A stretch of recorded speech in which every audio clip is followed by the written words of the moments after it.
Hello and welcome to this week's design challenge, Shine a Light on Opera. We're going to be working with Rhiannon Newman-Brown again on the opera Aida. And before we talk about that a bit more, I'm going to tell you what you need this week.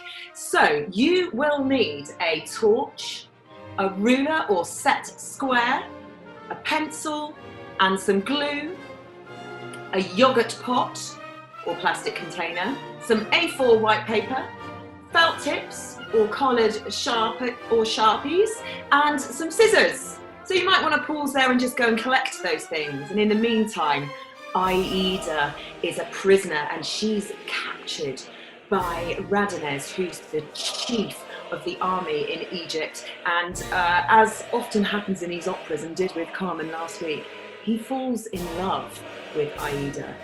And before we go any further with the story, we had to set this in Egypt. So how do we tell our audience we're in Egypt? One of my favourite references of Egypt is the pyramids. Beautiful, beautiful pyramids. But how do you do that on stage? So let's give that challenge, that problem to Rhiannon. Good morning, Rhiannon. Good morning, everyone. How are we doing? So, yes. Very iconic. The pyramids are absolutely brilliant for us as designers because they're really fantastic graphic shape with their lovely sharp edges and their surfaces. And so for us today, we are going to make a white paper pyramid. And then the very exciting bit is we are going to use our torch and we're going to light our pyramid in a darkened corner so that we can start to look at how the lighting can bring to life things that we put on the stage as designers. Lighting is so important because I could create a beautiful set and lovely costumes, and Karen could direct the singers to act their socks off and sing beautifully. But if the lighting designer does not switch the lights on and help tell the story, then the audience won't see anything and won't understand what's going on. So lighting is a critical part of our design process. But to start with, we've got to make a pyramid which we can then light. So here we go. You've got your 2 pieces of A4 paper. If you just pop one aside, we're going to start in the bottom corner. So use a ruler if you've got one, or if you have a set square like I do that's got some centimetres on, you can use that. But what I want you to do is mark 10 centimetres down one edge, and then 10 centimetres up, and then 10 centimetres across, so that we can make a 10 centimetre square. Just like that. So then we're going to cut this out nice and carefully. I'm doing it quite quickly. So there you've got your 10 centimetre square, just like that. I'm going to put that on the floor. Right. So next thing to do is to fold your square in half. Now you might be wondering, this doesn't look much like a pyramid, but this is an essential little template that we're going to use. So you've folded it in half, so now you've got 4 little squares. Take your pencil and I want you to put a mark where those fold lines meet the edge of your square, like that. So they become guide marks for us later on. Help us out. Now I need you to also fold it on the diagonal. Hope you're following on all right. There we go. So now we've got it folded the other way too. So now we've got lots of little triangles of fold lines. Okay, so take your other piece of A4 paper and we're going to fold this in half. You're thinking, she's mad, she's lost the plot. This doesn't look like a pyramid. I promise you, it does. So just follow me. We're folding it one way and then we're folding it the other. So now we've got 4 rectangles divided by our fold lines. So take this little guy and line it up in the middle. So do you see these fold lines match up like that? And this matches up like that. Hopefully you can do that and see that nice and clearly. So now we're going to use this as a template and we're going to draw around I'm using a felt tip just so it's nice and clear for you, but you could use your pencil. And we're going to draw around this template that you cut out so that we end up with this square kind of on an angle on the big piece of paper. There you go. Now, before we move it, I also want you to take these little halfway marks, which you did, and put it across onto the bigger piece of paper like that. So just go across, just draw over your little halfway points, and then we can take that away. Okay, I hope you're all with me. That is brilliant. So next up, use your ruler, or if you have got a set square, that's a really important bit of our toolkit as designers, because it lets us ensure that we're drawing with right angles and that we're making things with right angles. And right angles make things stand up. If your house didn't have walls at right angles to each other, the whole thing would fall apart. So it's really important. So I want you to measure 8 centimeters up on your middle little marker point there.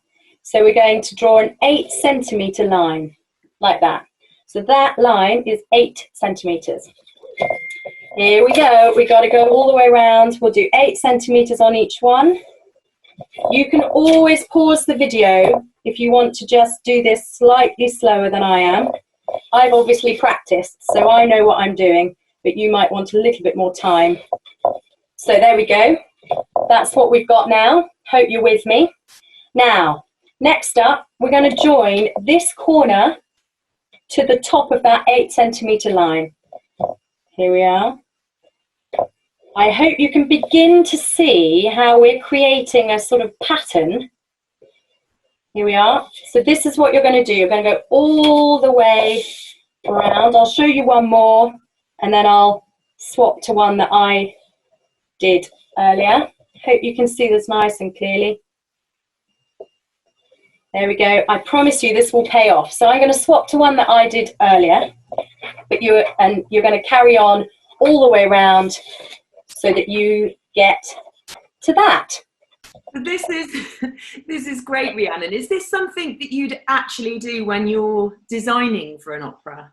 Yeah, absolutely. I always try things out in paper first, and it's a part of the process that we call the white card model, where we just use white paper or white card and we draw and then build little scale models to put into our model boxes, because there's no point in us designing and making a very beautiful pyramid that's coloured in and painted and got lovely textures on it, and then we put it in the model box and we find that it's the wrong size. So this is always part of the process we do.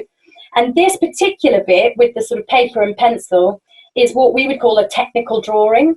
And we always do it so that we can check that it's going to be the right size. But then also, if I was going to ask a carpenter to make this for my set on stage, he would make it from this drawing.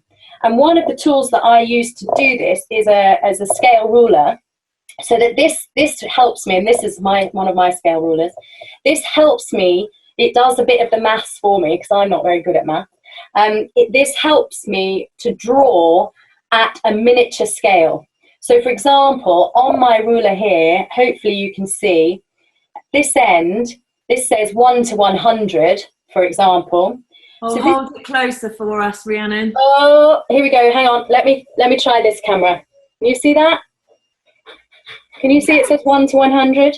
Well, we can see where the 1 is. Just about. So essentially, 1 centimetre here is a metre in real life. So that means that a carpenter could scale off this drawing. That is so cool. So you've literally shrunk a pyramid, but if you blew it back up again, it would be back to its actual size. Yeah, exactly. It's super cool. So we got to still make this into a pyramid. So bear with me, guys. Here we go. We got to draw tabs on here so that we've got some surfaces to stick to. So here we go. I'm just going to freehand draw these in.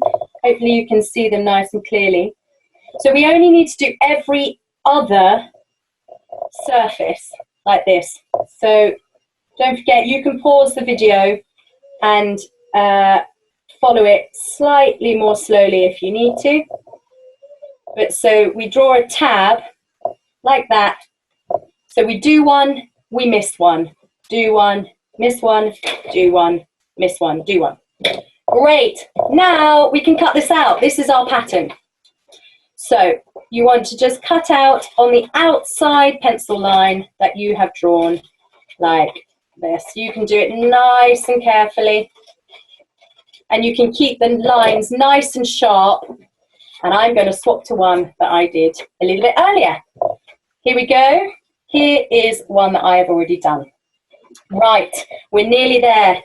We are going to fold our the places where we want to fold the paper in. Now, a really good tip here is to use your ruler. Hopefully you can see this. Maybe if I just change my angle a little. If you put your ruler on the line and then use your finger to bend that up against the hard surface of the ruler, there, like that. So that gives you a really nice edge. And we're going to go all the way around our tabs, bending them up. Whoops, spinning around. There we go, we're bending them up. And then once we've done the tabs, we also then need to bend up the lines of our inside square, because that square is going to become the base of our pyramid. So really quickly, I'll do this for you. There we go. Can you see it's beginning to take some shape? Hope you're still with me. We're nearly there. Brilliant. Last fold. Nice sharp folds like that. Okay, this is the good bit and the slightly fiddly bit. Take your glue. And you want to put some glue on the outside of your tab, like that. I'll just show you one, and then hopefully if I move the glue out of the way, then I'm going to stick the edge, try and get the lines really nice and close to each other like that. Hopefully you can see. You can give it a little pinch, like that. And then you just work your way round. Put some glue. While you're working your way around there, Rhiannon, gluing this pyramid, I am going to tell you the next little bit of the story because I think it's quite relevant to what's being designed here. So we know that Aida is in captivation by Radanez, the captain of the army of Egypt, and he's fallen in love with her. But what he doesn't know is she's actually a princess. So the story, the plot thickens here a bit, but she's not just a princess. She is the daughter of the king of Ethiopia. And that is Radanez's absolute arch enemy. So this story, as you can imagine, gets pretty dramatic as we go through, and we might want to connect to that, Rhiannon, in the way that you design this set and the way that these pyramids look at certain times in this story. Exactly. So here we go. Here's our lovely little pyramid. I've done it very quickly, so I could spend a little bit more time making sure that was all glued together. So here's one that I did before. So here's our lovely pyramid. Now we can use this on stage to help tell this story.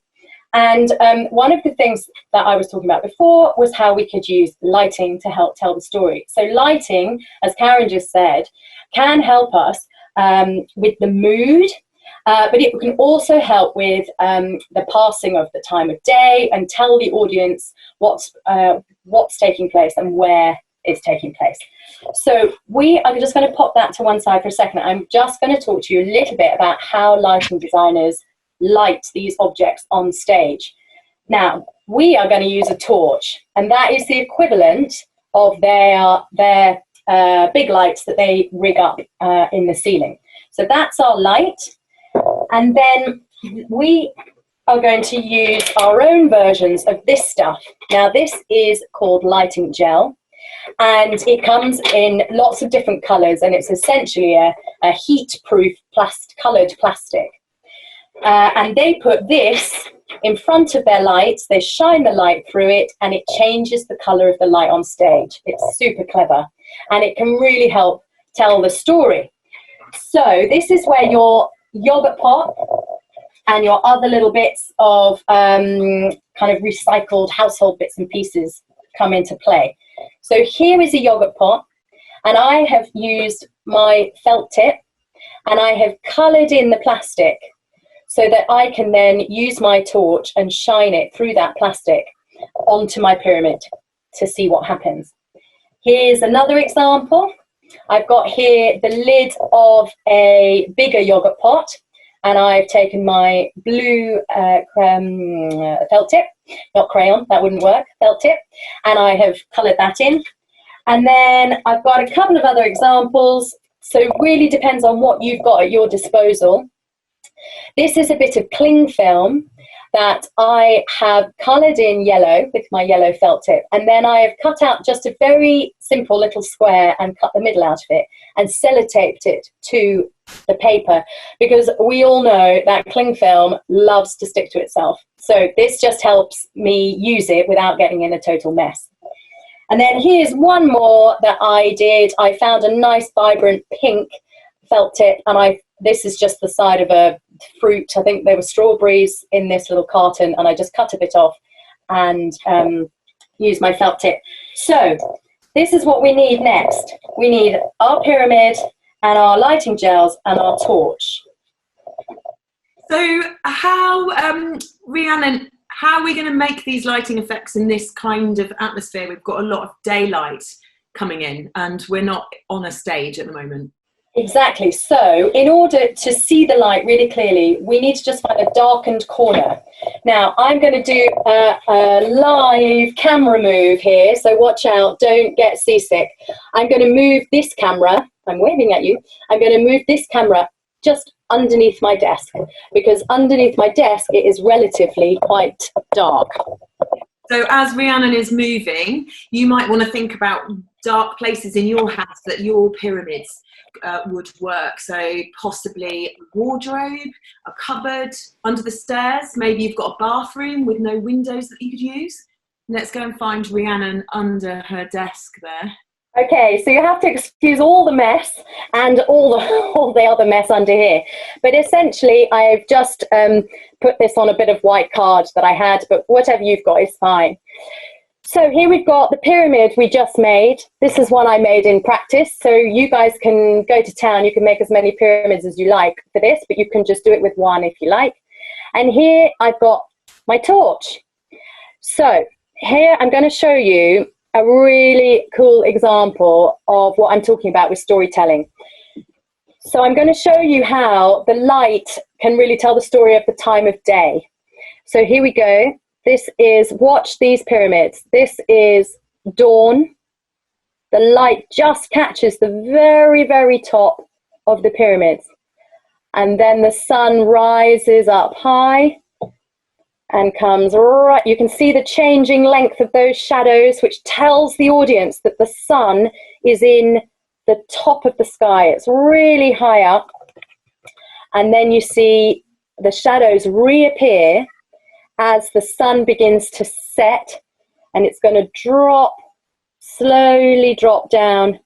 And then as it gets really close to the horizon again, the last little bit of the pyramids is the top, very tops of the pyramids are lit, and then the sun goes below the horizon.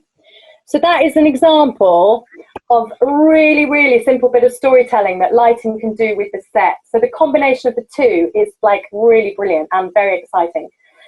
So now the final thing to do is to experiment. And we want to see your photographs of your experiments underneath the table or in your cupboard or on a shelf, wherever you put your pyramid. I'm going to show you what happens if we use the lighting gels. So here we go. Now, I'm going to warn you, the webcam doesn't show up the colour very well. So we've got a few still photographs, which we're also going to show you. So here's what we call open white. So this is just the torch without any lighting gel on it.